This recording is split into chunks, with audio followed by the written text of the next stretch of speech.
नमस्कार, good evening. आज property पर बातचीत होगी आपके इस खास कार्यक्रम मनी गुरु में। कुछ चुनिंदा सवालों को हम शामिल करेंगे, साथ ही आपके शहर में प्रॉपर्टी रेट्स क्या हैं इसका भी जायजा लेंगे। हमारे साथ खास मेहमान है mister Pawan Jasuja, director of Finless consulting. Pawan, बहुत बहुत स्वागत है आपके कार्यक्रम में। और जैसा कि मैंने जिक्र किया कि कई सवाल मिले हैं मेल के जरिए और साथ ही एसएमएस भी आपके मिल रहे हैं, लेकिन कुछ चुनिंदा सवालों को ही हम शामिल कर पाएंगे। गुड़गांव की प्रॉपर्टी के बारे में बात करेंगे। लगभग 70 लाख तक का बजट है। इनके एक सवाल आया है, इस पर चर्चा होगी। साथ ही रिव्यू करेंगे रहेजा आरण्या सिटी का, जो कि सोना में है। इसके अलावा नवी मुंबई में अगर 35 से 40 लाख का बजट है, क्या ऑप्शंस आपके पास हैं, इस पर भी हम पवन से राय लेंगे।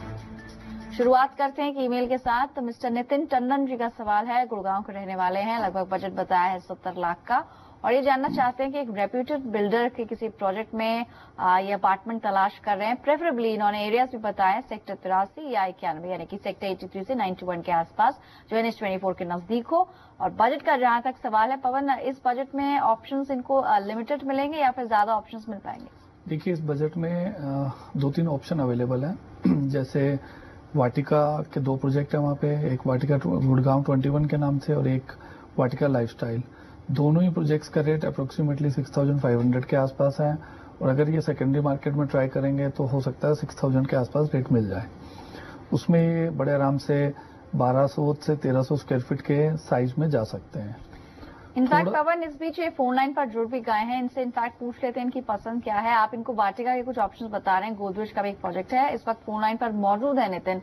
नमस्कार नितिन, गुड इवनिंग। आपका सवाल मिला है मनी गुरु में और उसी को सिलेक्ट किया गया है। ये बताएं कि आपने अपने एंड से कोई रिसर्च फिलहाल की है, कोई शॉर्टलिस्ट किए हैं बिल्डर्स?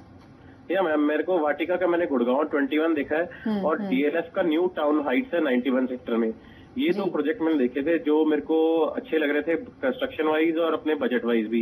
तो इन दोनों प्रोजेक्ट में एक 1245 में 2 BHK है गुड़गांव 21 का स्क्वायर फीट में, और 1530 साइज की कुछ यूनिट्स हैं DLF न्यू टाउन हाइट्स के पास। इन दोनों प्रोजेक्ट्स में मैम मैं राय जाना चाह रहा था एक्सपर्ट। लेकिन आपकी एग्जैक्टली जो क्राइटेरिया है आपका सिलेक्शन का, वो किस आधार पे आप कर रहे हैं? मैम, वो मैंने देखा था, एक तो फर्स्ट मेरी प्रायोरिटी है रेडी टू मूव, ठीक है, बिकॉज आई कांट अफोर्ड की रेंट भी पे करूँ और EMI भी पे करूँ।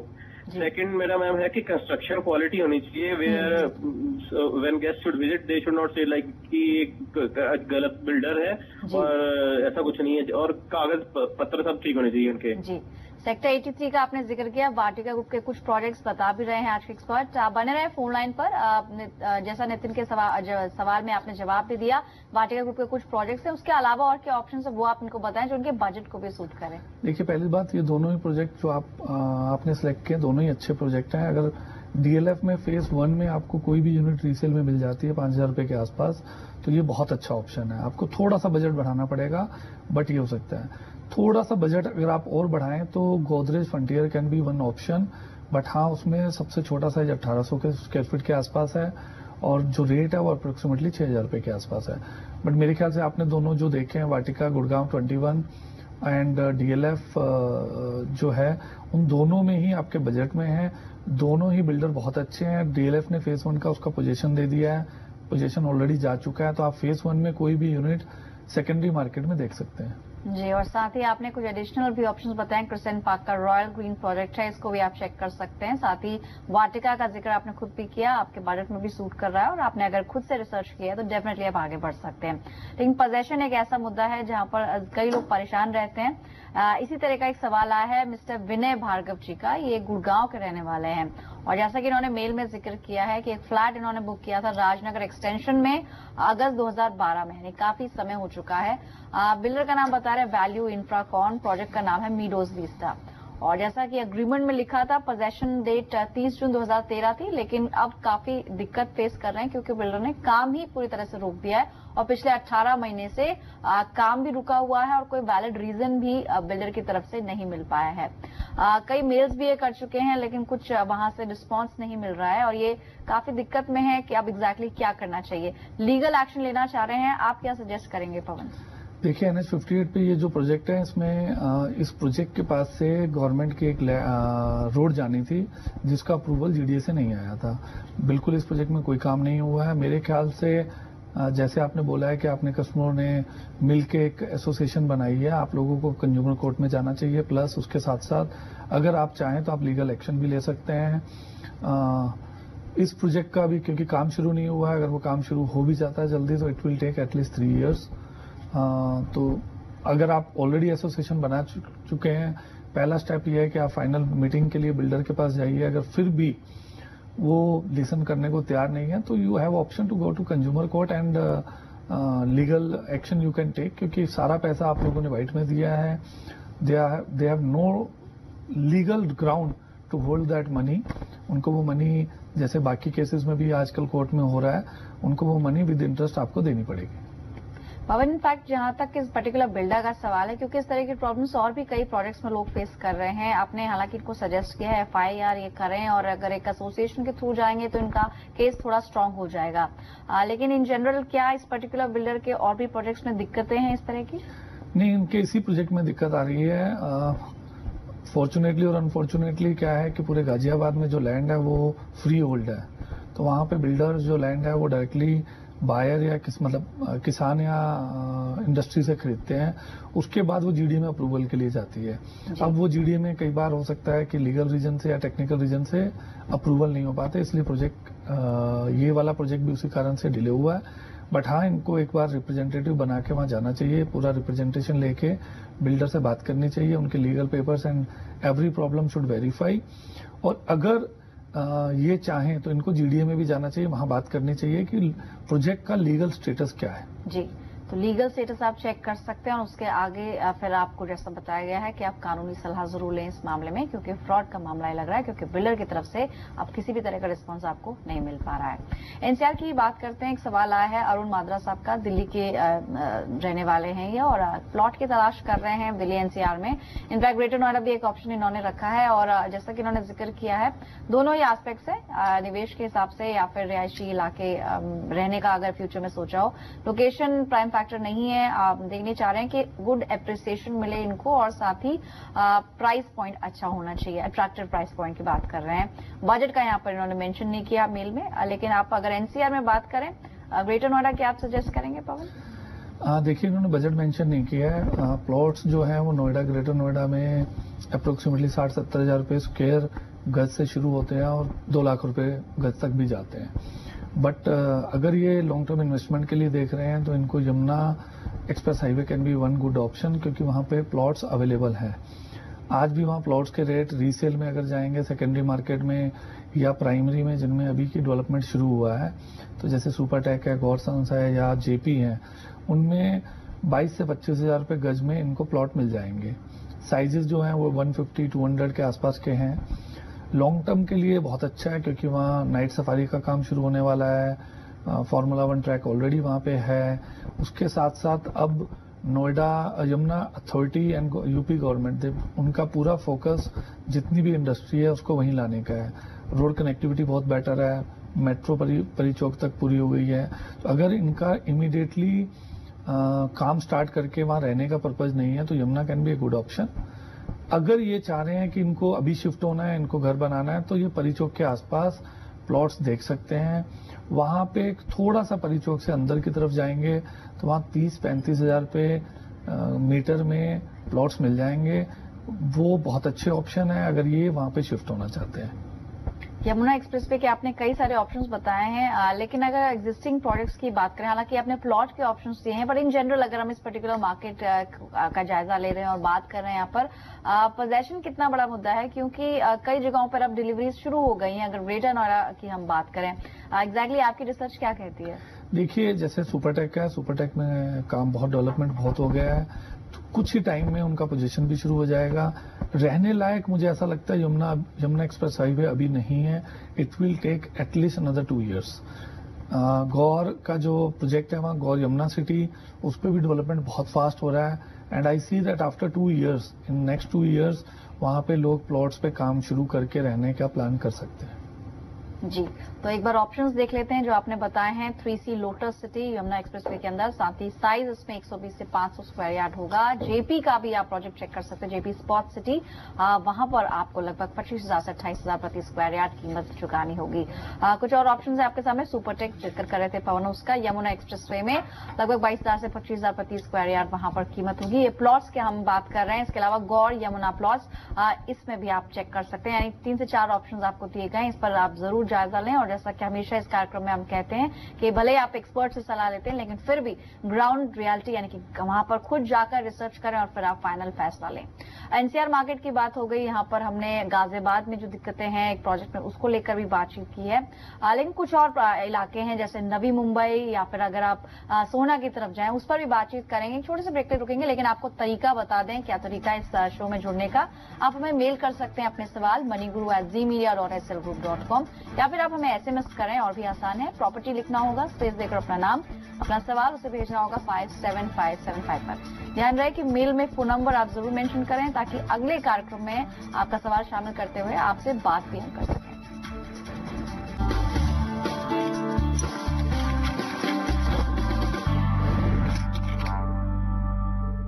Welcome back. आप देख रहे हैं मनी गुरु। चर्चा आज प्रॉपर्टी पर हो रही है। पवन जसूजा आज के एक्सपर्ट हमारे साथ बने हुए हैं आपके सभी सवालों के जवाब देने के लिए।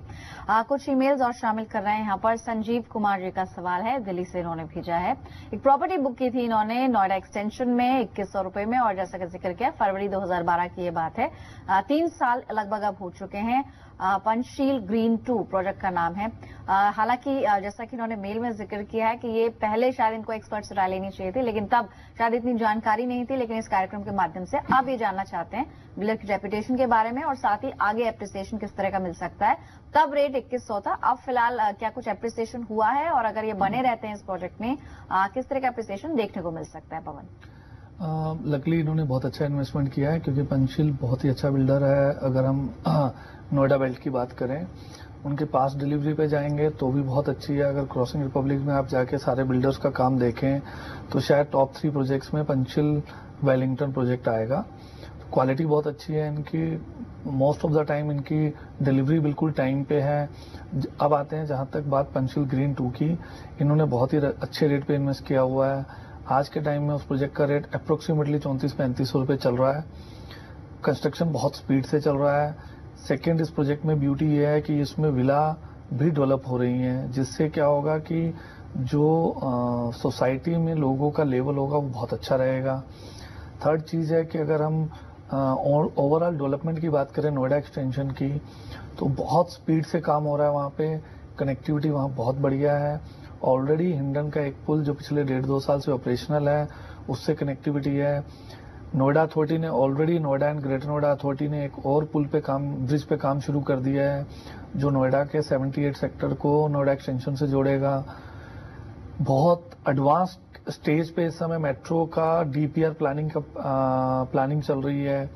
अगर जो अभी तक डीपीआर जो गवर्नमेंट ने प्रपोजल मेट्रो का भेजा है, अगर वो पास हो जाता है तो शायद इस प्रोजेक्ट से 400-500 मीटर की दूरी पे मेट्रो अवेलेबल रहेगी।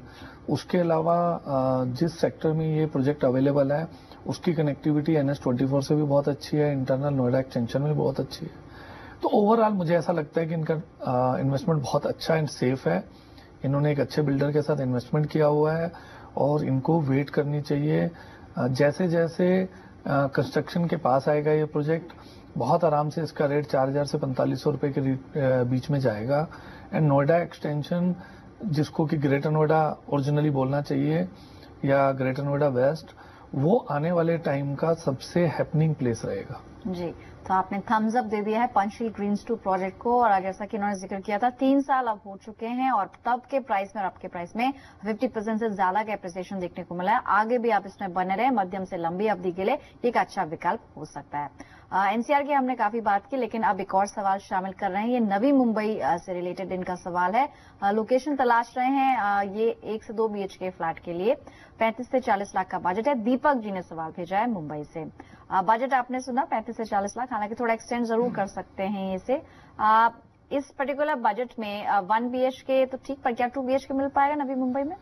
पल्लवी देखिए, इस बजट में मुंबई में 2 BHK मिलना बहुत मुश्किल है। इसके लिए इनको या तो बहुत शहर से बाहर की तरफ जाना पड़ेगा, बहुत छोटे बिल्डर्स के पास जाना पड़ेगा, अदरवाइज मेरे ख्याल से 1 BHK इस बजट में आ पाएगा। बिल्कुल इस बजट में भी आपको नवी मुंबई में थोड़ा सा शहर के बाहर की तरफ जाना पड़ेगा, जहां पे इस बजट में 2-3 ऑप्शन है अवेलेबल। एक बालाजी सिम्फनी है 1 BHK में जो इस बजट में आ जाएगा, उसके अलावा 1-2 प्रोजेक्ट और हैं। बट इनको बजाय कि 2 BHK इन्वेस्ट करने के उसकी बजाय एक अच्छे बिल्डर के साथ 1 BHK में जाना चाहिए, ताकि अप्रिसिएशन भी अच्छा हो, क्वालिटी भी बेटर रहे और वहां शिफ्ट कर पाए। जी, तो बालाजी सिम्फनी एक प्रोजेक्ट हो सकता है इस पर्टिकुलर बजट के अंदर, और साथ ही मैराथन नेक्स्ट जोन ये प्रोजेक्ट है। दोनों ही पनवेल के अंदर है और आपके बजट में भी ये फिट बैठ रहे हैं। चलिए एक और सवाल यहाँ पर शामिल करते हैं। परवीन जी का सवाल है, दिल्ली से इन्होंने भेजा है, ये प्लॉट की बात कर रहे हैं, सोना का जिक्र इन्होंने किया है मेल में, और एक प्रोजेक्ट भी बताया अरण्या सिटी। इस पर्टिकुलर प्रोजेक्ट में क्या प्लॉट खरीदना सही होगा? बजट के बारे में कोई जानकारी मेल में नहीं दी है, लेकिन फिर भी अगर आप इस पर्टिकुलर प्रोजेक्ट की बात करें तो आपका क्या इस पर सजेशन रहेगा पवन? देखिए, रेहजा बहुत अच्छा बिल्डर है इंडिया में। उनके मुंबई में बहुत प्रोजेक्ट हैं, गुड़गांव में भी उनके बहुत है। ये जो टाउनशिप है ये अप्रोक्सीमेटली 250 एकड़ में आ रही है। कंस्ट्रक्शन का जो काम है वो सारा का सारा ये लोग दे चुके हैं, देने का प्लान कर रहे हैं, वो L&T को दे रहे हैं, तो कंस्ट्रक्शन बहुत अच्छा होगा। बट हाँ, अभी ये लोकेशन थोड़ी सी गुड़गांव से आप कह सकते हैं कि बाहर की तरफ है, लेकिन जिन रेट्स पे अवेलेबल है उस रेट में गुड़गांव में कुछ भी पॉसिबल नहीं है। प्लॉट्स का इन्वेस्टमेंट हमेशा लॉन्ग टर्म के लिए बहुत अच्छा रहता है, शॉर्ट टर्म कभी भी नहीं देखा जाता। इनका अगर लॉन्ग टर्म विजन है तो प्लॉट्स में इन्वेस्ट करना चाहिए। उसके अलावा अगर ये चाहें तो 1-2 ऑप्शन और देख सकते हैं, जिनमें कि एक गोल्ड सोक करके बिल्डर है, उनका एक प्लॉट्स का प्रोजेक्ट है, उसकी लोकेशन बेटर है बट रेट्स थोड़े ज़्यादा हैं। उस तरह से सुपरटेक का हिल्स व्यू एक प्रोजेक्ट है जो बिल्कुल GD गोनिका जो गोनिका यूनिवर्सिटी है उसके पास में प्रोजेक्ट है, लेकिन वहां पे भी जो रेट है वो 30,000 रुपये गज के आसपास चल रहे हैं। इन सारे प्रोजेक्ट्स में से किसी में भी बेस्ड ऑन इनका बजट क्या है, इनका ओरिजिन क्या है, अगर ये लॉन्ग टर्म के लिए देख रहे हैं तो रेहजा का ये प्रोजेक्ट बहुत अच्छा है, क्योंकि डेफिनेटली L&T की कंस्ट्रक्शन एंड रेहजा की प्लानिंग के साथ 3 से 5 साल का अगर ये टाइम फ्रेम ले रहे हैं तो डेवलपमेंट बहुत अच्छा होगा और एप्रिसिएशन बहुत अच्छा आना चाहिए। अगर इनका टाइम ओरिजिन थोड़ा सा कम है तो इनको थोड़ा सा सिटी की तरफ जो बाकी 2-3 ऑप्शन है उन पे जा सकते हैं। इनफैक्ट पवन, आपने रहेजा अरण्या के अलावा भी इनको कुछ ऑप्शंस बताए हैं। गोल्फ लिंक का आपने एक प्रोजेक्ट बताया, साथ ही सुपरटेक हिल टाउन्स। इनमें से अगर आपको कोई एक पिक करना हो तो क्या अरण्या से बेटर रहेंगे इन दो प्रोजेक्ट्स में, स्पेशली अगर गोल्फ लिंक की बात की जाए? हाँ, अगर ये छोटी अवधि के लिए देख रहे हैं तो इनको सुपरटेक हिल व्यू में चला जाना चाहिए, क्योंकि उसकी लोकेशन थोड़ा सा बेटर है। लेकिन अगर इनकी अवधि 3 से 5 साल है तो Raheja can be a better option out of any. Alright, तो आपने जो शॉर्टलिस्ट किया है वो अच्छा ऑप्शन है। आपने एक बार सभी ऑप्शंस पर एक बार नजर डालते हैं। रहेजा अरण्या प्रोजेक्ट जो आपने खुद भी शॉर्टलिस्ट किया है, इसमें लगभग 30,000 रुपए प्रति स्क्वायर यार्ड के हिसाब से आपको मिल पाएगा प्रोजेक्ट, और साथ ही गोल्फ लिंक्स में भी प्लॉट देख सकते हैं आप, लगभग 34,000 रुपए की वहां पर कीमत देनी होगी। सुपरटेक का भी हिल टाउन प्रोजेक्ट है, वहां पर भी आप चेक कर सकते हैं। सभी प्रोजेक्ट सोना रोड के अंदर है। फिलहाल इतने ही सवाल हम शामिल कर पा रहे हैं। आज समय की थोड़ी कमी है। पवन, आपका बहुत बहुत शुक्रिया कीमती समय जी बिजनेस को देने के लिए। और सभी दर्शकों को बता दें किस तरह से सवाल भेजने हैं। आप अपने सुझाव भी हमें भेज सकते हैं। मेल करें हमें moneyguru@media.slgroup.com, या फिर आसानी से आप SMS के जरिए भी जुड़ सकते हैं कार्यक्रम से। प्रॉपर्टी कीवर्ड है, प्रॉपर्टी लिखकर आपको अपना नाम लिखना होगा, सवाल लिखना होगा और उसे भेजना होगा 57575। फिलहाल मनी गुरु में इतना है, लेकिन जी बिजनेस पर खबरों का सिलसिला लगातार जारी है। नमस्कार।